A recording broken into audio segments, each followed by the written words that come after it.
Le Parlement européen suit de près la situation sécuritaire dans l'Est de la République démocratique du Congo.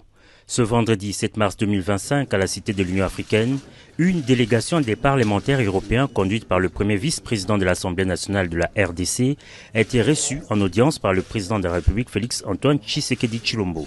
Ces députés européens, essentiellement de Français, membres du Rassemblement national, font partie de ceux qui font pression au niveau de l'Union européenne pour la résiliation de l'accord entre l'UE et le Rwanda, signé en février 2024 sur les matières critiques ou minéraux rares. Ce que nous voulons simplement d'abord, c'est en tant que parlementaires européens, qu'on ne soit pas les receleurs d'un voleur et qu'on ne soit pas le complice d'un massacre et d'une invasion. Voilà.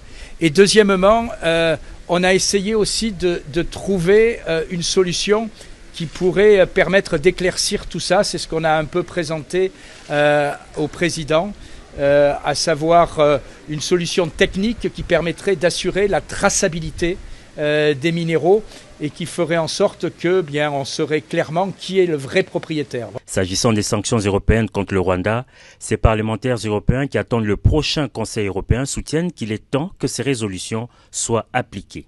Qu'il faut que la Commission européenne qui décide applique les décisions du Parlement européen. Il y a eu une première réunion du Conseil des pays européens où ils ont repoussé, puisqu'il y a eu visiblement, c'est pas très clair, une opposition, un veto, enfin bref, le Luxembourg n'a pas voté pour. Et donc maintenant, il semble que le Luxembourg ait accepté ces sanctions. Donc on attend le prochain Conseil européen. L'Allemagne a pris des sanctions, les États-Unis ont pris des sanctions, la Grande-Bretagne a pris des sanctions, l'ONU a voté une résolution, le Parlement a voté une résolution. Voilà, l'Union européenne ne peut pas rester la dernière entité à ne pas prendre des sanctions. Si on veut arrêter l'agression dont votre pays est victime, eh bien, il faut qu'il y ait des actes qui suivent ces résolutions.